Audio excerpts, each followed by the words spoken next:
Krishna, the Supreme Personality of Godhead. A.C. Bhaktivedanta, SWAMI. Chapter 10. Deliverance of Nalakuvara and Manigriva. The story of the cursing of Nalakuvara and Manigriva and their deliverance by Krishna under the all-blissful desire of the great sage Narada is here described. The two great demigods, Nalakuvara and Manigriva, were sons of the treasurer of the demigods Kuvera, who was a great devotee of Lord Shiva. By the grace of Lord Shiva, Kuvera's material opulences had no limit. As a rich man's sons often become addicted to wine and women, so these two sons of Kuvera were also addicted to wine and sex. Once, these two demigods, desiring to enjoy, entered the garden of Lord Shiva in the province of Kailas, on the bank of Mandakini Ganges.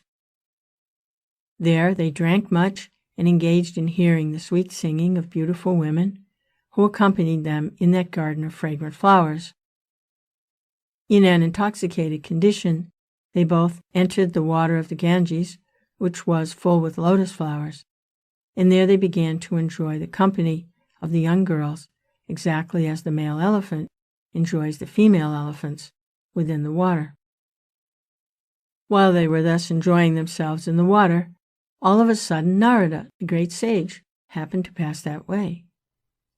He can understand that the demigods, Nalakuvara and Manigriva, were too intoxicated and could not even see that he was passing. The young girls, however, were not so intoxicated as the demigods, and they at once became ashamed at being naked before the great sage Narada.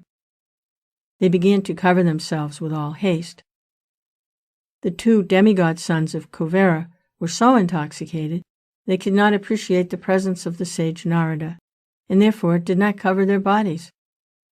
On seeing the two demigods so degraded by intoxication, Narada desired their welfare, and therefore he exhibited his causeless mercy upon them by cursing them. Because the great sage was compassionate upon them, he wanted to finish their false enjoyment of intoxication and association with young girls, and wanted them to see Lord Krishna eye to eye. He conceived of cursing them as follows. He said that the attraction for material enjoyment is due to an increase in the mode of passion. A person in the material world, when favored by material opulences of riches, generally becomes addicted to three things: intoxication, sex, and gambling. Materially opulent men, being puffed up with the accumulation of wealth, also become so merciless that they indulge in killing animals by opening slaughterhouses, and they think that they themselves will never die.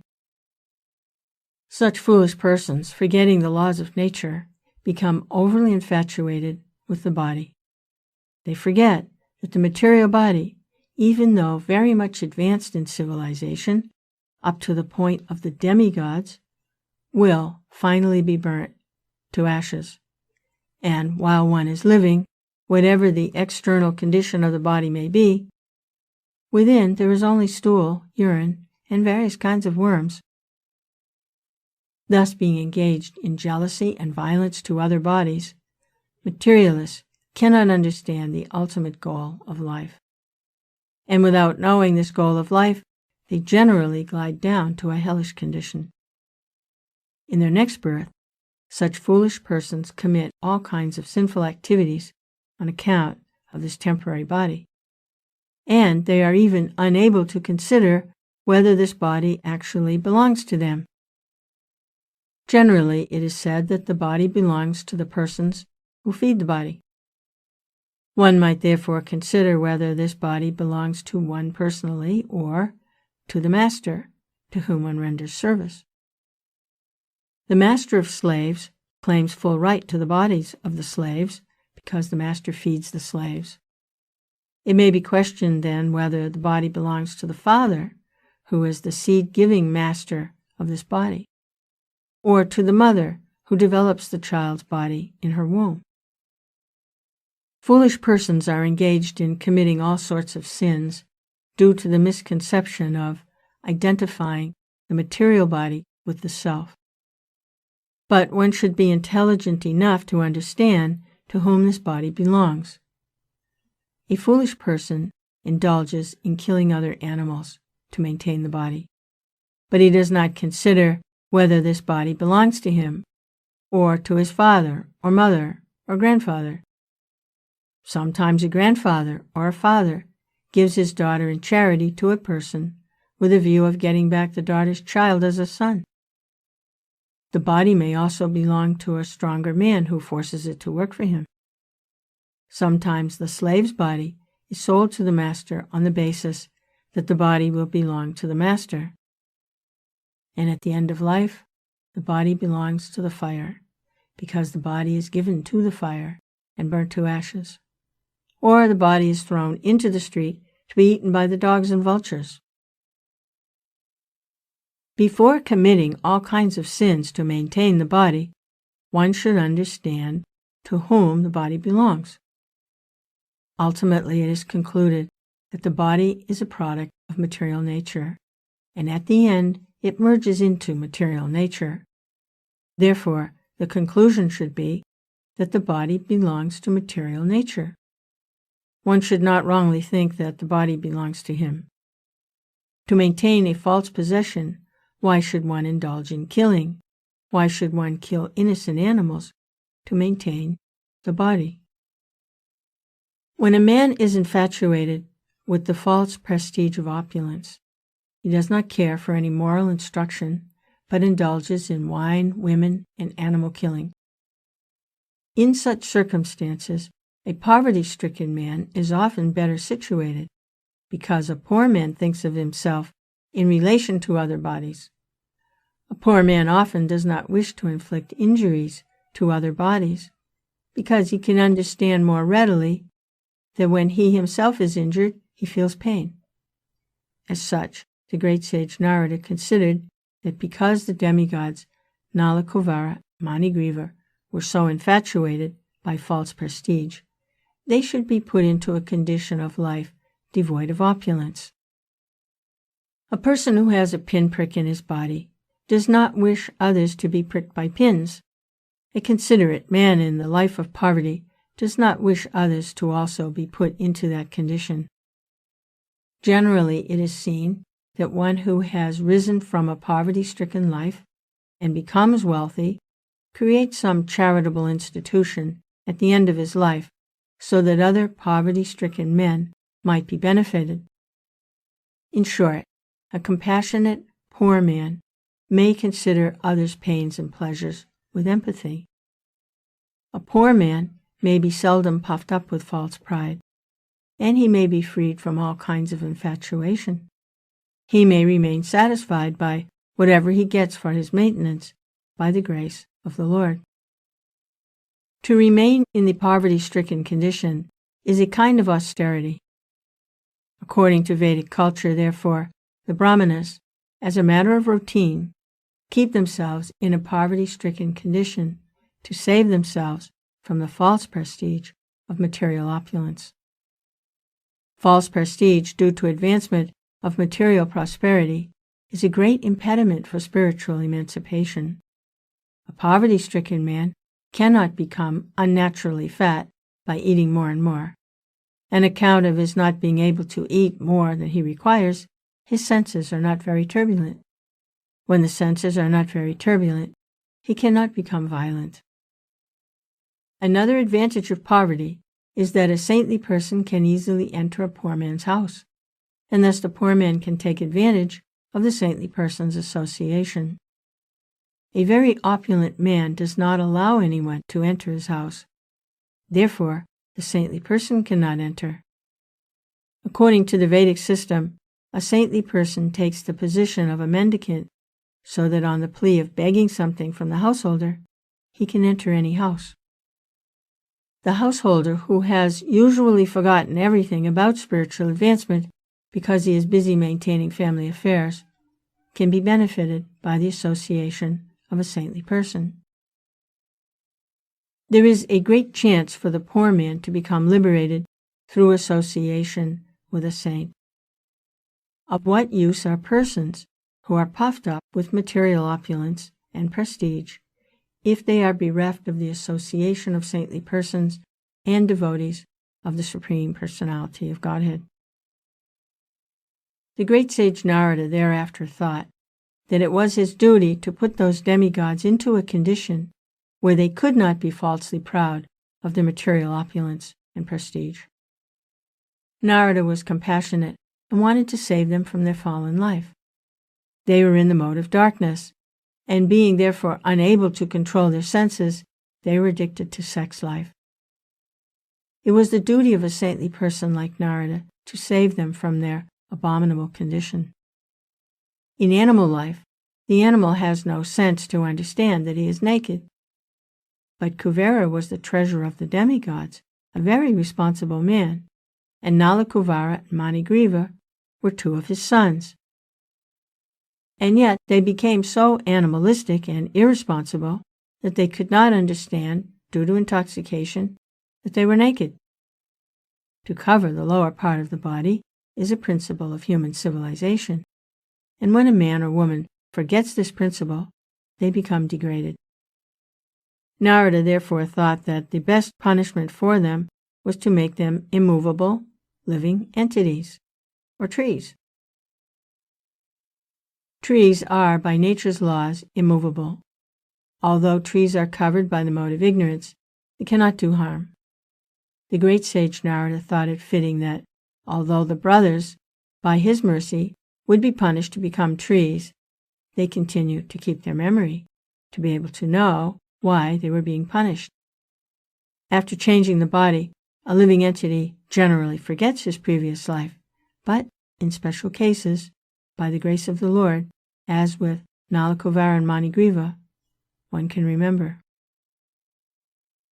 Sage Narada therefore contemplated that the two demigods should remain for 100 years, in the time of the demigods, in the form of trees, and after that they would be fortunate enough to see the Supreme Personality of Godhead face to face by his causeless mercy. And thus they would be again promoted to the life of the demigods and great devotees of the Lord.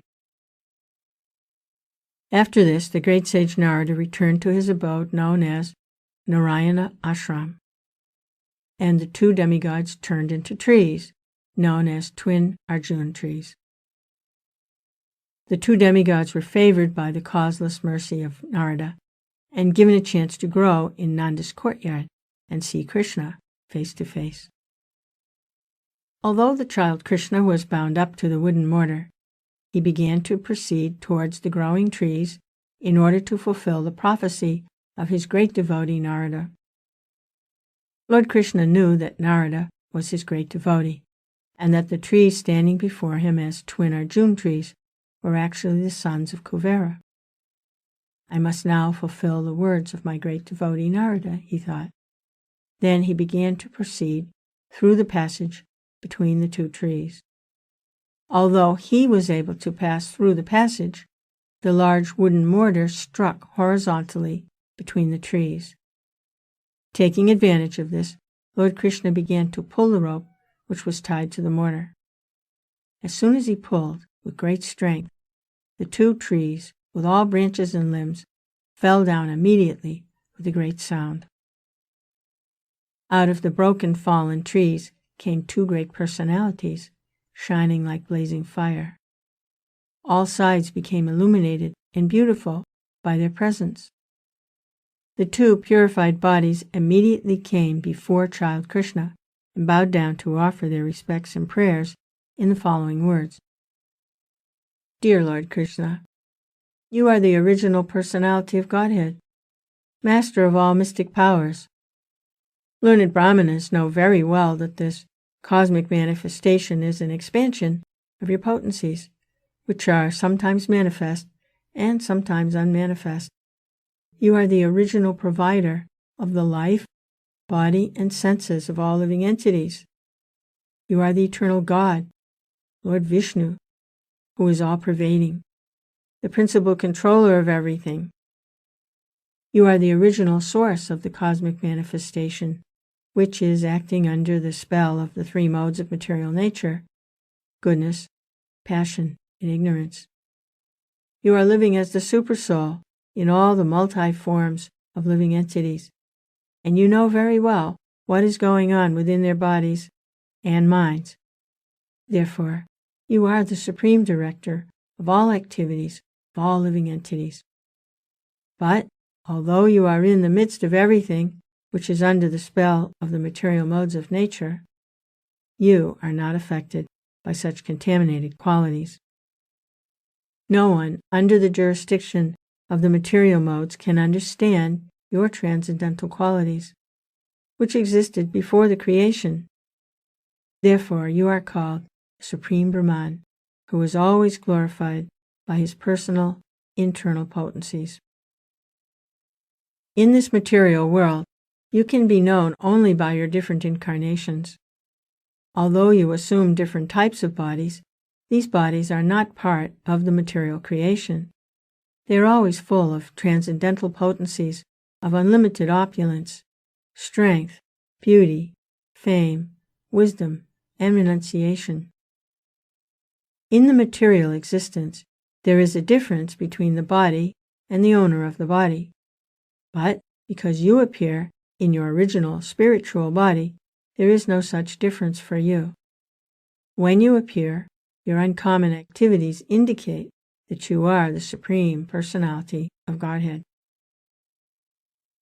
Such uncommon activities are not possible for anyone in the material existence. You are that Supreme Personality of Godhead, now appearing to cause the birth and death, as well as liberation of the living entities, and you are full with all your plenary expansions. You can bestow on everyone all kinds of benediction. O Lord, O source of all fortune and goodness, we offer our respectful obeisances unto you. You are the all-pervading Supreme Personality of Godhead, the source of peace, and the Supreme Person in the dynasty of King Yadu. O Lord, our Father, known as Kuvera, the demigod, is your servant. Similarly, the great sage Narada is also your servitor, and by their grace only we have been able to see you personally. We therefore pray that we may always be engaged in your transcendental loving service by speaking only about your glories and hearing about your transcendental activities. May our hands and other limbs be engaged in your service, and our minds always be concentrated at your lotus feet, and our heads always bowed down before the all-pervading universal form of your Lordship. When the demigods Nalakuvara and Manigriva finished their prayers, the child Lord Krishna, the master and proprietor of Gokula, bound to the wooden grinding mortar by the ropes of Yasoda, began to smile and said, "It was already known to me that my great devotee sage Narada had shown his causeless mercy by saving you from the abominable condition of pride due to possessing extraordinary beauty and opulence in the family of the demigods. He has saved you from gliding down into the lowest condition of hellish life. All these facts are already known to me. You are very fortunate because you were not only cursed by him, but you had the great opportunity to see him. If someone is able, by chance, to see a great saintly person like Narada face to face, who is always serene and merciful to everyone, then immediately that conditioned soul becomes liberated. This is exactly like being situated in the full light of the sun. There cannot be any visionary impediment. Therefore, O Nalakuvara and Manigriva, your lives have now become successful because you have developed ecstatic love for me. This is your last birth within the material existence. Now you can go back to your father's residence in the heavenly planet, and by remaining in the attitude of devotional service, you will be liberated in this very life. After this, the demigods circumambulated the Lord many times and bowed down before him again and again, and thus they left. The Lord remained bound up with ropes to the grinding mortar. Thus ends the Bhaktivedanta purport of the 10th chapter of Krishna, Deliverance of Nalakuvara and Manigriva.